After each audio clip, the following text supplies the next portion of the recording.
Selamat pagi, salam damai sejahtera bagi kita sekalian, para sahabat GPIB yang Tuhan Yesus kasihi. Pada hari ini, tepat kita memperingati pengorbanan Yesus Kristus di atas kayu salib pada Jumat Nan Agung ini. Mari kita mempersiapkan hati dan pikiran kita untuk menerima sabda Tuhan pada hari yang sangat bersejarah ini. Bacaan kita adalah dari Injil Yohanes 19 ayat 16 bagian B sampai dengan ayatnya yang ke-27. Sebelumnya mari kita bersatu di dalam doa untuk mohon bimbingan Roh Kudus. Mari saudara-saudara kita bersatu di dalam doa. Kami mengucap syukur kepadamu ya Tuhan, bersama para sahabat GPIB dalam Morning Call GPIB pada hari ini, kami akan merenungkan bagian dari firman Tuhan yang akan menguatkan kami dan mengingatkan kami betapa besar kasih-Mu Tuhan bagi dunia ini. Topanglah kami sepanjang pemberitaan firman Tuhan yang disampaikan oleh hamba-Mu ini. Kiranya apa yang kami dengarkan benar-benar keluar dari suara Tuhan sendiri kepada kami semua. Inilah doa kami, di dalam nama Tuhan Yesus Kristus kami telah berdoa. Amin. Para sahabat GPIB, saya akan membacakan Injil Yohanes 19 ayat 16 bagian B sampai 27 yang diberikan judul oleh Lembaga Alkitab Indonesia, Yesus disalibkan. Mereka menerima Yesus. Sambil memikul salibnya, ia pergi keluar ke tempat yang bernama tempat tengkorak, dalam bahasa Ibrani Golgota. Dan di situ ia disalibkan mereka, dan bersama-sama dengan dia disalibkan juga dua orang, sebelah menyebelah, Yesus di tengah-tengah. Dan Pilatus menyuruh memasang juga tulisan di atas kayu salib itu. Bunyinya, Yesus orang Nazaret, Raja orang Yahudi. Banyak orang Yahudi yang membaca tulisan itu, sebab tempat di mana Yesus disalibkan letaknya dekat kota ini. Dan kata-kata itu tertulis dalam bahasa Ibrani, bahasa Latin, dan bahasa Yunani.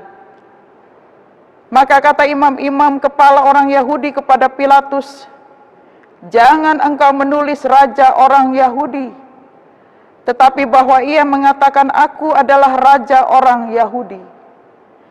Jawab Pilatus, "Apa yang kutulis tetap tertulis." Sesudah prajurit-prajurit itu menyalibkan Yesus, mereka mengambil pakaiannya lalu membaginya menjadi 4 bagian untuk tiap-tiap prajurit 1 bagian. Dan jubahnya juga mereka ambil. Jubah itu tidak berjahit, dari atas ke bawah hanya 1 tenunan saja. Karena itu mereka berkata seorang kepada yang lain, "Janganlah kita membaginya menjadi beberapa potong, tetapi baiklah kita membuang undi untuk menentukan siapa yang mendapatnya. Demikianlah hendaknya, supaya genaplah yang ada tertulis dalam kitab suci. Mereka membagi-bagi pakaianku di antara mereka, dan mereka membuang undi atas jubahku." Hal itu telah dilakukan prajurit-prajurit itu. Dan dekat salib Yesus berdiri ibunya, saudara ibunya Maria, istri Klopas, dan Maria Magdalena. Ketika Yesus melihat ibunya dan murid yang dikasihinya di sampingnya, berkatalah ia kepada ibunya, "Ibu, inilah anakmu." Kemudian katanya kepada muridnya, "Inilah ibumu." Dan sejak saat itu, murid itu menerima dia di dalam rumahnya. Demikianlah pembacaan firman Tuhan. Para sahabat GPIB yang Tuhan Yesus kasihi, Hari ini bersama dengan seluruh orang percaya di seluruh dunia, kita kembali lagi menghayati kematian Yesus Kristus di atas kayu salib. Kisah penyaliban Yesus Kristus diungkapkan dan diperlihatkan kembali oleh para penulis Injil, termasuk Injil Yohanes. Peristiwa penyaliban Yesus sesudah dan sebelumnya begitu banyak peristiwa yang terjadi dan mengandung makna bagi setiap kita yang percaya kepadanya. Salah satunya adalah ketika detik-detik sebelum Yesus disalibkan, dalam bacaan ini narasi Injil Yohanes menceritakan, demikian juga ada dalam Matius, Markus, dan Lukas. Seorang yang bernama Pontius Pilatus adalah sosok yang menonjol dalam bacaan ini. Juga orang-orang Yahudi pada waktu itu. Nama Pontius Pilatus, Bapak Ibu Saudara, para sahabat GPIB, kita sering sebutkan pada saat pengakuan iman rasuli setiap minggu. Pontius Pilatus seorang gubernur Romawi yang saat itu memerintah di daerah Yudea, adalah seorang yang sebenarnya sejak dia berdiskusi dengan Yesus telah memahami, mengenali siapakah Yesus sebenarnya di dalam hatinya.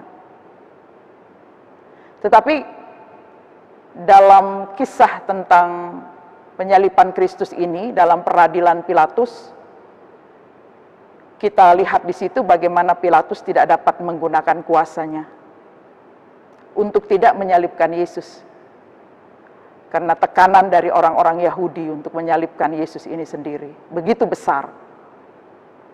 Padahal sebelumnya dia telah berdiskusi dengan Yesus Kristus yang menyatakan dirinya sendiri bahwa dia bukan berasal dari dunia ini, menunjukkan dia adalah Allah, dia adalah Mesias. Tetapi Pilatus ragu dan justru dia enggan untuk dapat bertindak atas kuasanya sendiri, menyelamatkan Yesus. Nah, dalam bacaan ini, saudara-saudara, begitu banyak orang yang menolak Yesus, termasuk orang-orang Yahudi, termasuk ketika papan nama di atas kayu salib itu pun diperdebatkan oleh kebencian mereka yang begitu menyala-nyala. Saudara-saudara, kita bisa melihat di sini ketika orang Yahudi itu membaca tulisan di atas salib Yesus yang ditulis dalam bahasa Ibrani, bahasa Latin, dan bahasa Yunani, maka mereka protes terhadap Pilatus. Pada ayat yang ke-21 dikatakan, maka kata imam-imam kepala orang Yahudi kepada Pilatus, jangan engkau menulis raja orang Yahudi, tetapi bahwa ia mengatakan, aku adalah raja orang Yahudi. Rupanya mereka tidak mau Yesus menamakan dirinya sebagai, menempatkan dirinya sebagai status orang Yahudi atas mereka. Raja orang Yahudi maksud saya. Sehingga saudara-saudara mereka menyuruh Pilatus untuk tidak menuliskan demikian. Tetapi saudara-saudara, hal menarik yang kita bisa lihat dalam ayatnya yang ke-22, jawab Pilatus, apa yang kutulis tetap tertulis. Dari satu ayat ini kita bisa melihat bagaimana sebenarnya Pontius Pilatus itu sebenarnya meyakini bahwa ini adalah orang yang bersalah, ini adalah Allah. Maka dia melarang orang-orang Yahudi itu untuk mengganti tulisan nama di papan itu, di atas kayu salib itu. Karena apa yang kutulis ini tetaplah tertulis. Nah, saudara-saudara, ini menjadi suatu pernyataan imannya. Walaupun saudara-saudara kita tahu setelah itu dia kemudian mencuci tangan bahwa dia tidak akan bersalah oleh kematian dari Yesus Kristus itu sendiri. Nah, apa yang kita bisa ambil dalam firman Tuhan pada hari ini, saudara-saudara? Yang pertama, saudara-saudara, kita bisa belajar tentang keteguhan hati. Keteguhan hati itu sebaiknya tidak ditentukan oleh situasi dan kondisi apapun juga. Pilatus bersalah karena dia tidak mampu untuk dapat menyelamatkan Yesus dari penyaliban itu, padahal dia tahu Yesus orang yang tidak bersalah. Tetapi saudara-saudara, kita bisa melihat bahwa ternyata di balik ketidakberdayaannya itu, dia tetap memiliki keteguhan hati. Seharusnya Pilatus tetap memberanikan diri berdasarkan keteguhan hatinya itu. Menjadi pesan bagi kita sekalian, tetap mengimani Kristus, bahwa dia adalah Tuhan dalam situasi dan kondisi apapun yang melanda kita. Jalan penderitaan diambil oleh Allah di dalam Yesus Kristus itu sendiri untuk menyatakan kemuliaannya. Seorang pernah menuliskan demikian, hidup adalah beban, pikulah. Hidup adalah sebuah tugas, beranilah. Hidup adalah sebuah mahkota duri, kenakanlah. Sekalipun itu menghancurkan hatimu dalam kesakitan, sekalipun beban meremukkanmu hingga jatuh, maka tutuplah bibirmu dan sembunyikanlah rasa sakitmu, karena yang pertama adalah salib dan kemudian mahkota. Nah, saudara-saudara, ini yang kita pahami pada hari Jumat Agung ini. Keteguhan hati mengalahkan segala sesuatu. Kepercayaan yang teguh akan membuat kita tetap kokoh, berdiri tegak, walaupun kita berdiri di atas batu karang yang berduri. Hal yang kedua adalah sebaiknya tidak tukar keimanan kita, keteguhan hati kita pada apapun juga. Karena kita tahu penderitaan yang kita alami ini, sebagaimana tulisan yang tadi saya sudah bacakan, pertama salib, kemudian adalah mahkota. Salib yang kita pikul ini tidak akan sia-sia kita pikul, karena mahkotalah yang akan kita dapatkan pada ujung jalan yang kita lalui. Nah, saudara-saudara, biarlah kita tetap menjadi orang-orang yang teguh berpengharapan kepada Dia. Dan semoga perjamuan kudus yang akan kita terima ataupun yang telah kita terima di hari ini akan menguatkan kita sebagai anak-anak Tuhan menjalani salib penderitaan kita di dalam dunia ini sambil tetap mengakui Dia adalah Allah Tuhan kita, sebagaimana yang tertulis di dalam kitab suci yang kita renungkan siang dan malam. Kiranya perjamuan kudus di Jumat Agung ini akan menguatkan langkah kita dalam medan perjuangan yang seharusnya kita jalani dalam kehidupan ini dengan tabah. Dengan berbekalkan firman Tuhan yang kita dengarkan hari ini, mari menjadi pribadi seperti Yesus, yang tetap teguh, yang tangguh dalam menjalani penderitaannya demi keselamatan umat manusia. Pengakuan pada Yesus sebagai Raja haruslah tetap muncul dari hati dan pikiran kita. Dan sebaiknya tidak menjadi doktrin yang kita temukan serta dapatkan dari orang lain. Ini soal hati, soal iman. Jangan biarkan hati kita berperang pada pengakuan yang selalu berasal dari orang lain. Tetapi pengakuan iman yang sesungguhnya adalah berasal dari batin kita, yang dihidupi dalam keseharian kita mengikut Dia. Selamat mengingat rayakan kematian Yesus Kristus. Tuhan akan menjadikan kita sekalian umat pemenang. Para sahabat GPIB, mari kita bersatu di dalam doa. Terima kasih ya Tuhan, firman Tuhan telah kami renungkan bersama. Kiranya keteguhan hati kami dalam mengikut Engkau tetap kami pertahankan. dari situasi dan kondisi yang kami hadapi, tidaklah membungkam kami menjadi pribadi yang seturut dengan kehendak-Mu.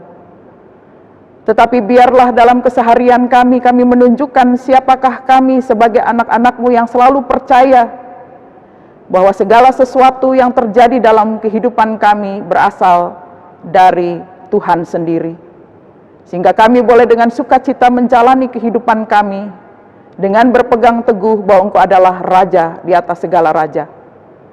Terima kasih ya Bapa, kami serahkan seluruh kehidupan kami ke dalam tangan pengasihan Tuhan. Berkatilah setiap mereka yang mendamba firman-Mu, yang menambah kasih-Mu, agar mereka boleh dipuaskan oleh dahaga mereka, lapar mereka, sehingga mereka boleh bertemu dengan Engkau Yesus Kristus sebagai sahabat sejati.